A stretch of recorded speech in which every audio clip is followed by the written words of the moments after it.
All right, well, welcome everybody to our final brown bag for the academic year 21-22, and it's with great honor and pleasure and all the positive thoughts that I'm going to introduce my friend forever.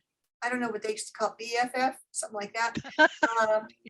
Anyway, she and I have gone back to the 1980s, early 80s with Betty Rushing when we were curriculum writers for Title VII for APS, and we were out in the hood.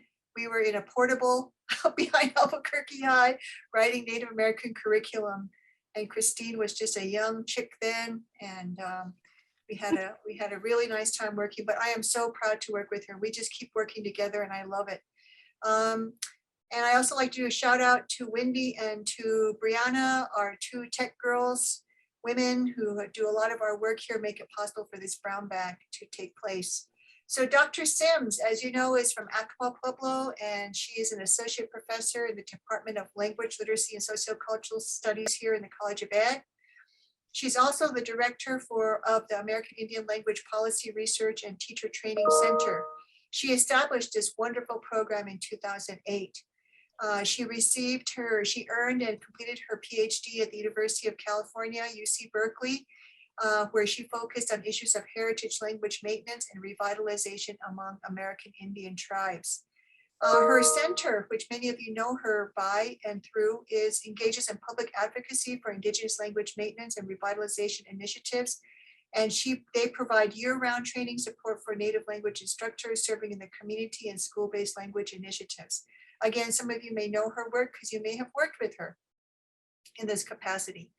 The Native American Language Teachers Institute, also known as NALTI, sponsored by the center, is held on campus for Native speakers from various tribes throughout the Southwest. The center's outreach to tribes also includes training support for language initiatives in early childhood education, an increasingly critical area of concern for many, many tribes. And she looks like she can do all kinds of consultation here. So I'm not going to go through it because some of you probably know her work, but I'm going to give it to Christine. Take it away, Christine, and thank you very much for doing this brown bag for us. Great. Thank you, Glennie. I hope you are all well this afternoon. I'm so glad to see all of you. Again, just as a background, this past year, Dr. Rebecca Bloom Martinez and Mary Jean Haberman Lopez were the co-editors of a new book that was just published from UNM Press called The Shoulders We Stand On. And this is a book that we were in, several of us in the field of bilingual education were asked to contribute to. And so I wrote the chapter about bilingual education in this book. And if you all are ever interested in purchasing the book, it is available at UNM Press. What I wanted to do in this chapter was to give a historical perspective on these languages here that we have in New Mexico that are really unique in many ways. And as many of you have heard me say before, these are languages that are not spoken outside of New Mexico, with the exception of perhaps the Athabascan languages. But with Pueblo languages, these primarily exist here. They are not spoken anyplace else. And you can just see from some of these language families how diverse the dialects are, which is what you see under the Keres language family. You also see that in Tiwa, and you also see it with the Tewa. In one sense, this makes our languages, I think, very unique in that for us as Pueblos, the dialects really our identity markers, because as the Keres speakers, for example, know very well, all you have to do is hear somebody speak that language and you know pretty much where they come from. Those dialects are important markers in terms of where we come from and our identity. Same way with the Tiwa speakers and also Tewa. The other unique aspect, of course, of these languages is the fact that they've all been passed down primarily through oral means. These languages don't have a long history, if at all, of being written. So we have to really appreciate that for all the centuries that these languages have existed, it's been done primarily through intergenerational transmission. The prohibition, though, of these native languages was really targeted during this time period of the 1880s, all the way up to, I would say, the 1950s, because many of my contemporaries, people who are my age group, and were still experiencing many of these prohibitions of using native language when they entered government operated day schools in some of our Pueblo villages. So in my chapter, I start out with this quote here that you see that I included from a Pueblo interview that I did back in 1992. And this comes from the words of a Keres Pueblo person who shared with me, we had been talking about why was it that with all of the surrounding of Keres around him and his community and his family, that he had not been strong in speaking that language, even as an older adult. And this is what he said in his experience in attending a government day school in his village. He said everyone knew what the marked off squares on the classroom floor meant. They were the places where empty gunny sacks laid, one in each square, alongside one wall of our classroom. This was where the teacher put you if she caught you speaking in Keres. The punishment was being made to step into the gunny sack, with teacher tying up the top so you couldn't get out. There you sat for hours tied up in a gunny sack until teacher determined you had learned your lesson. Do not speak in Keres, only English. And that's always stuck in my mind, because those really the experiences of many generations in that time frame in which native language use was discouraged in an attempt to assimilate native children. And unfortunately, all of that messaging came primarily through schools. And so you can appreciate that, given this history of negative messaging about native languages, that it would not take as quickly to turn that around, even after bilingual education came into the picture later on in the 1970s and 80s, right in that period. But this legacy prohibition of language didn't just end there. And this is something I think that a lot of people don't realize, that the legacy of those periods of educational experience continue to live on in the minds of many Native people. And you will sometimes hear, for example, elders who have said, the reason why I never taught my children to speak in the native language was because I didn't want them to suffer the same thing that we had gone through. And so there's this perceived idea about language, and certainly it lends to, I think, some of the conversations we often hear now in contemporary times, that, language, the idea of language prestige is still tied very tightly to English. And so those conversations about language use in terms of schooling was something that we didn't see, certainly not during this period. And we didn't see that really come into fruition till much later on. In the 1970s, coming off of the civil rights movements of the 1960s, there were things put in place in terms of federal law. The federal laws of the 70s began to address the huge inequities that existed in public education with regard to children having access to education in their language, the language that they come to school with. And while that prompted a lot of movement in the public arena with regard to, Spanish and also even Asian Americans, because in fact, the first lawsuit was filed on behalf of, Asian children. It also had ramifications for other languages, including Native American languages. When some of the first programs were developed in bilingual education by the federal government, the intent behind those programs was to help children make that transition to English curriculums, while they were maintaining their heritage language, because many children were still entering schools, in that public schools at that time, still speaking their heritage language, their mother tongue.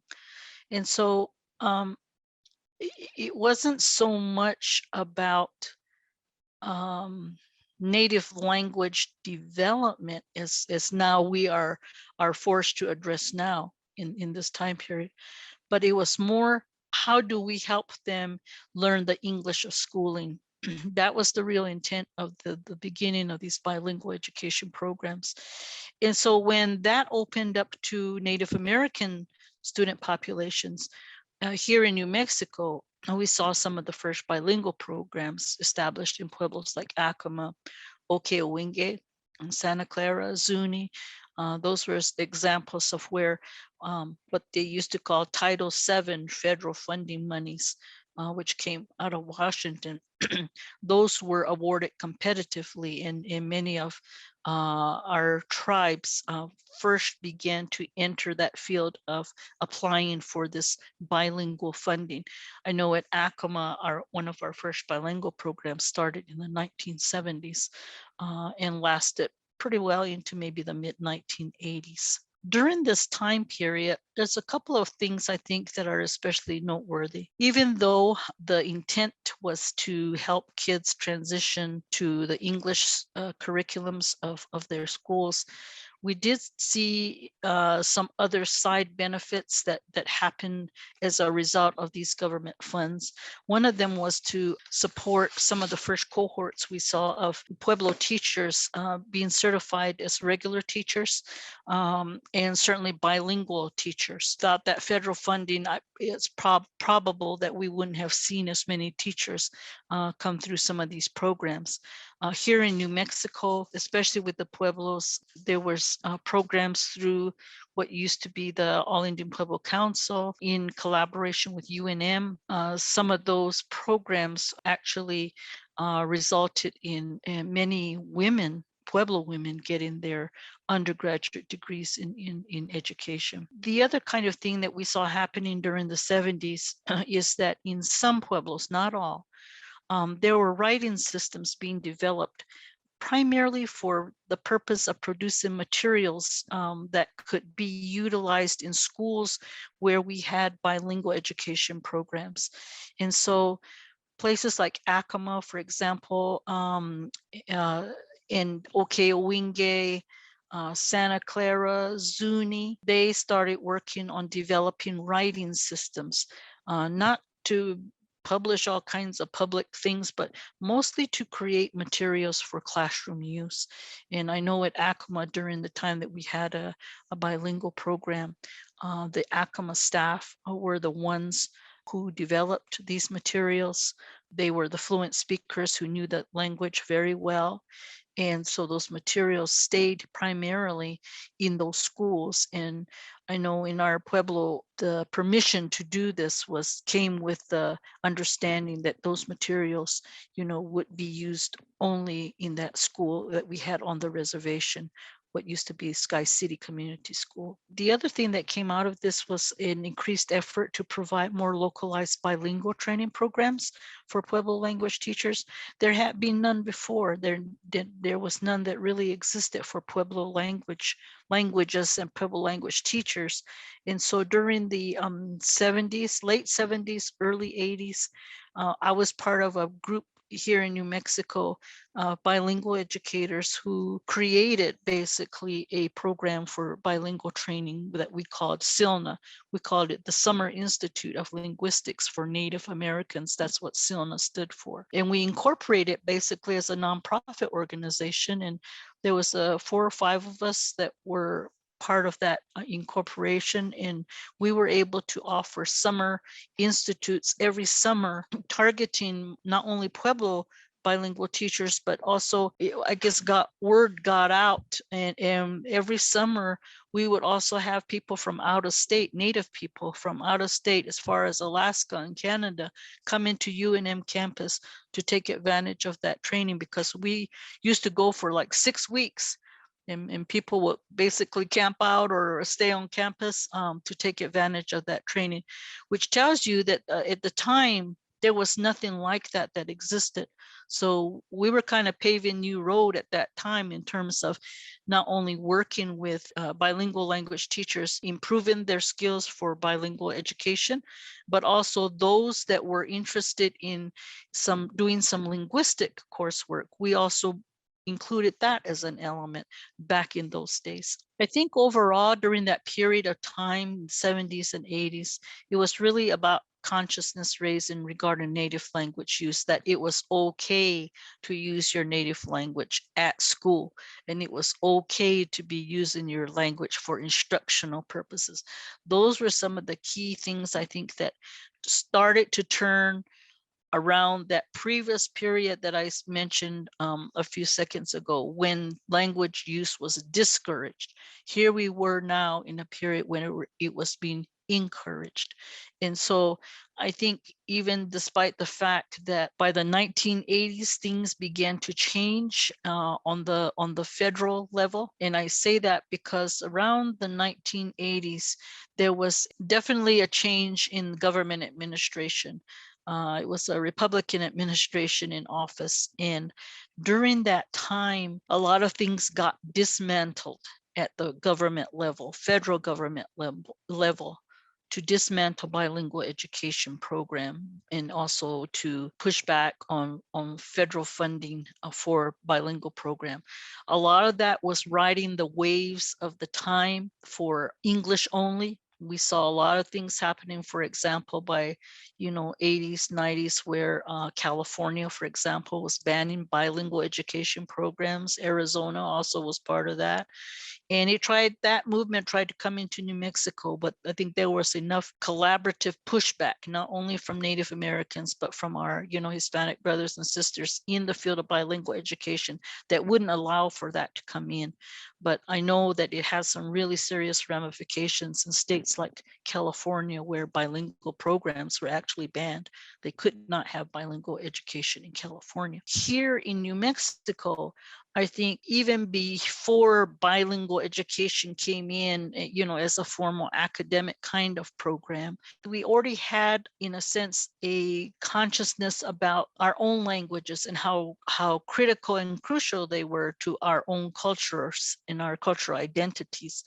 And when bilingual education came along, it was something that helped move that into the public realm, especially the academic realm, where we could carve a place for having the kinds of native bilingual programs that we wanted to see for our students in our communities. And then somewhere along the 80s, as bilingual program kind of faded away, bilingual programs kind of went to sleep. There wasn't as active movement in terms of making resources available to continue those programs. In many of our pueblos, those where the bilingual programs existed, they kind of went to sleep. And I know in my pueblo, around 1985, I think, was the last time we had any federal bilingual program funding come in. And somewhere in that period of the late 80s, going into the early 90s, there was also a shift going on that was probably happening right in front of our eyes that we didn't realize. And it was this phenomenon of what we call language shift, where we were seeing school-age generations, younger and younger, even those entering school for the first time. By the early 1990s, we were beginning to see warning flags, basically, that the children were shifting more towards exclusive English use, and that in fact many of the children coming to school in the early 1990s were coming as monolingual English speakers.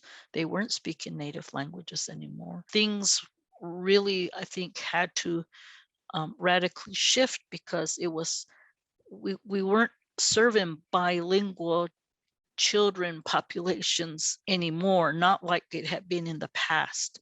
We were now faced with school-age children who weren't speaking the native language, or who didn't learn them, or who didn't know or comprehend them, much less speak them. So this was something that wasn't happening just in New Mexico. Of course, it was happening nationwide in many tribes. So today, those processes of language shift has really also shifted our focus on revitalizing, regenerating. Some people call it regenesis, re-strengthening of these languages, because they didn't completely go away. You know, we still had many fluent speakers, numbers of fluent speakers in most of our pueblos, at least up to this time. And I would have to say that overall, Pueblo languages, I think, have remained vigorous, or at least until this period of time after 2000s, where we still had good numbers of fluent speakers in our communities. We seem to have to languages much longer than, say, some of our brothers and sisters, native brothers and sisters in other parts of the country, you know, who completely have lost their language. There's no more speakers left, you know, or nobody who understands or remembers those languages. So that's the real extreme case of where languages have totally gone to sleep. But here in New Mexico, we've been very lucky that those languages have all existed, the 19 pueblos that you saw listed in my first slide. You know, most all of them still had speakers. By the 1990s, we also saw a federal recognition of this phenomenon of language shift and language loss happening, because that's where the start of federal acts like the Native American Languages Act started to come into existence in 1990-91. And those later got reauthorized. And I know many of you are familiar with the Esther Martinez Language Preservation Act. That actually is a reauthorization of this earlier act, the 1990-91 Act. Building on those resources for our communities has really meant that some of our older fluent speakers have been a key part in rebuilding, if you will, these revitalization efforts, such that in many communities, the shift to language immersion has been a primary goal in many of our pueblos. Back in the mid 1990s, 1995, 96, I believe, some of the first meetings among pueblos began to happen primarily through our nonprofit organization that was called the Linguistic Institute for Native Americans. We called that LINA. And LINA really was a cooperative of Pueblo and also Navajo and Apache language advocates. And what we wanted to see was what were the options available in terms of our communities where school-age children were no longer using these languages. In 1995, I remember at the College of Santa Fe campus in Albuquerque, we held some of our first meetings inviting community people to come together to hear what some other tribes had been doing in California, in Alaska. They came down to New Mexico and shared their stories about how language loss had occurred in their communities and what they were trying to do to bring those languages back. And what it really was I think I don't want to say a warning, but also an encouragement that in these communities where language really was almost gone, there was still a lot of hope for us in Pueblo country, because we did still have good numbers of fluent speakers. From that initial conversations that happened in Albuquerque, then people started to think, well, what can we do in our own communities to jumpstart these efforts towards supporting language immersion initiatives? In pueblos like Cochiti, for example, started a pilot program for immersion as out of school kinds of programs, not in school. Acoma did the same thing. And those were examples of where the community utilized its own speaker resources to teach. And these weren't people, you know, who necessarily, you know, had bilingual degrees, although I know in my community it was a combination of some of these veteran bilingual teachers coming to help. But it also was inclusive of elders, you know, who were fluent speakers, because the goal was to really bring back that intergenerational process where language was being used with children and also having the fluent speakers there as part of that process. And so some of these program pilots, went on for a couple of years. I know that in Acoma, we started out with summer programs that grew very quickly over time. Our first pilot was done with 12 kids because we had never done immersion totally, and I guess in a sense we took it for granted. Our own language learning had really been through immersion. If we thought about it, it was nothing new in that sense. But because our children had been so exposed to English, especially in schools, we really had to think carefully, well, what would help them? What would support their continued development and maybe even their first introduction back to learning our languages? And so this immersion approach was something that we wanted to try out, learn more about. And so we taught each others. We had some initial help from folks in California. The Karuk people came to New Mexico several times. We had trainings.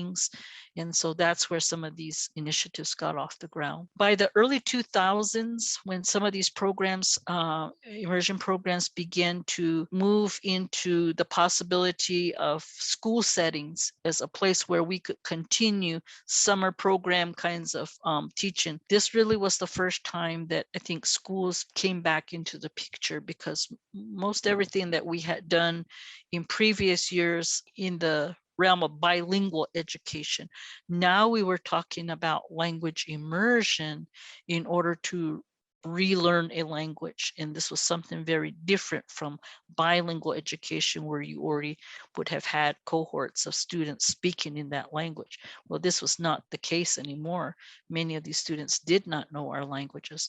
So this then opened up a whole nother can of issues with regard to the public education department, and whether it was all going to be allowed for tribal community people to be in a public school classroom in order to teach these languages. And so, long story short, there was a lot of things that happened beginning in 2000, 2002, 2003.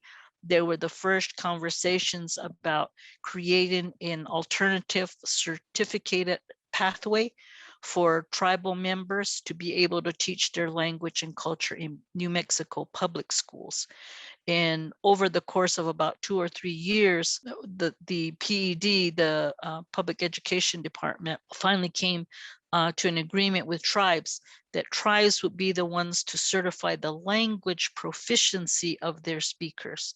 And then PED would then issue the alternative certificate. It was not a license, it was a certificate, and they could only teach in those areas of language and culture. And that was something very different, because most other licensing requirements by the state for teachers are handled by the state, or with university kinds of maybe teaching degree programs.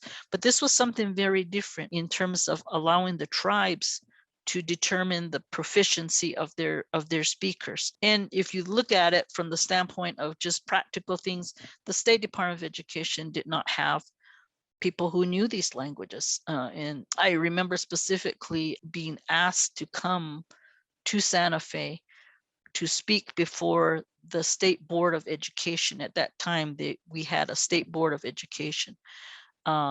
Because it had been very clear in previous public meetings that some members of this board had no clue about our native languages in New Mexico. Some of them assumed that we were writing our languages, totally. And we said, no, that wasn't, the fact. And so these beginnings of understanding where Pueblo languages especially were coming from as oral-based languages was really key to people understanding, okay, this is why we need an alternative pathway in order for those speakers to start teaching the language in school setting to support basically what we have been doing as community-based programs. And it opened up a lot of advocacy work that we needed to do as a center. And by 2004 or 5, we were beginning to have teacher institutes at UNM. I had joined UNM in 1999. But by 2004, we were doing institutes at UNM primarily focused on language revitalization. Those beginning processes were key for certifying native language teachers, and that's still ongoing. So it's something that hasn't changed since 2002 back then. The Indian Education Act also came into being around that time. And so it was good that those two things kind of meshed together, because the Indian Education Act was passed by the state legislature, and it does call for the support of native language learning, native language programs in schools. And so this played very well in terms of supporting those goals. The alternative process, like I said, it was something that had not existed before, but those are agreements that are made between individuals, tribes, and the State Department of Education. It's not something that an individual can come and change around, either at the state level or at the tribal level. It's a government to government agreement that they sign, and those are still on file in the public education department today. With this kind of new focus in terms of language revitalization at UNM, by 2007, we had received some seed funding from the U.S. Department of Education to establish a language teacher training center. And so with that, we were able to get back kind of into the process of helping to support language speakers to prepare for teaching in public schools. And that's where our NALTI Institute came into being, Native American Language Teachers Institute. Unfortunately, this past 2 years with COVID, we didn't do that, because every summer we have had a program. Last summer, 2021, we tried to do it virtually all in 2 weeks. And we had more than enough students applying, teachers applying, than we could handle. And we had to turn some away because we were doing this for the first time. So I want to end with what I call these promising developments in terms of refocusing, reshifting what started out initially as bilingual programs back in the 70s and 80s, now to a refocusing on native language development, because we know now that while children are exposed to English, both in the public sphere as well as in schools, that part of their language development that has to do with native language development needs just as much attention in terms of helping children develop the foundations for those languages early on, even before they start school, and that it continues throughout their academic career. Unfortunately, sometimes we see that emphasis in somewhere around grade 3. I don't know if it's because it's an arbitrary grade level. We think that by then children will have, and when we actually know that for full language development, especially in these times, that children need to have that opportunity to continue to learn and use these languages and apply them throughout middle school, elementary, middle, and high school. We now have a bilingual seal in place in the state of New Mexico, and that in itself should make us consider, what does it take then to help a child develop that native language? Does it stop at grade 3? I would say no, because even some of our adult speakers will tell you that language learning is a lifetime. We all still continue to learn as adults, so you can see that the critical nature of native language development has to extend beyond just preschool, beyond 3rd grade. So I have 2 examples here. In past brown bag sessions, you might have heard me co-present with Ms. Lana Garcia, who is Jemez. She is the program manager for the Head Start program, the Walatowa Immersion Head Start program in Jemez, Pueblo. That is a full immersion TOA program. You won't hear English in there. And I can tell you, having observed firsthand and having worked with the teachers there, the results have been amazing in terms of children picking back up that language that is the language of their Pueblo. It is the only Pueblo that speaks TOA. And so the continuation of TOA, depends on these younger generations picking that language back up and using it. And we see it in terms that are practical, useful, that are culturally appropriate. Lana always tells stories about how those children have learned the nuances of using that language in ways that you might expect an adult to use. And now children are picking up those nuances of language use, which is really good to see. The other example is the Caris Children's Learning Center at Coach T Pueblo. That was developed by Trisha Moquino, who is a former LLSS master's graduate student of ours. So we proudly claim her as well. But she went on beyond her master's to get training in Montessori. And in her view, from her perspective, she sees the Montessori approach as something that's compatible and adaptable with their goal of making sure that Cochiti children are immersed in that language from early ages, say 3 or 4, continuing into what would be the kindergarten, first grade ages. And now they've added on over a period of 6 to 10 years, they've added on additional grades so that a child could stay at the KCLC school probably all the way to 3rd grade and be immersed in Caris. And Trisha has done a really good job at adding a component of what we call dual language, so that by 1st, 2nd, 3rd grade, in those grades, they also begin to have support for the kinds of English, academic English they'll need when they transition over into public school. So that's been a really interesting initiative to look at.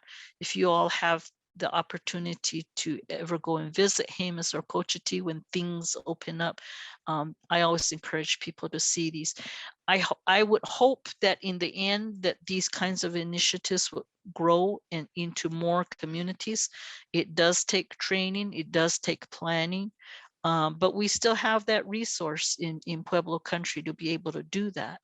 And so my hope for continued language education, especially in our Pueblo communities, is that by utilizing these approaches and really kind of opening our lens towards what will work to make sure our children have that foundation in native language learning and continue throughout their academic careers, that it would move us to seek ways in which to implement that. And hopefully public schools will be in line with that, in partnership, and really be willing and humble enough to take the lead from Pueblo communities, because these are some of the critical goals they see for their children. The education of their children in their own language and in their own culture, that those are the foundations, when you think about it, that enable a child to identify with not only who he is as a Pueblo person, but what community they come from. And when a child is secure in that, those are some of the foundations for academic learning as they continue in their school academic career. So it's those foundational bases that we want to see children have the opportunity to develop. And it's kind of a long road since bilingual education began in the 70s. But for that reason, and seeing the things that are happening even now, I am hopeful that we will, many of our communities will reach that goal. It's hard work, it's long work, it's a lifetime work, and it's something that we shouldn't ever give up on. And certainly now, as many of our elders have left us, and over these past 2 years when we've lost many of our cultural keepers, if you will, it becomes even more critical to develop those generations of speakers so that our people, our cultures can continue in the future. Thank you, Dr. Sims. This was an exceptional presentation, a nice overview of your entire program and even the trajectory of your own life. And it's a really great overview of the history of Native language education in New Mexico. So I really appreciate your presentation. Thank you for joining us today. I really appreciate it. Thank Bye. you.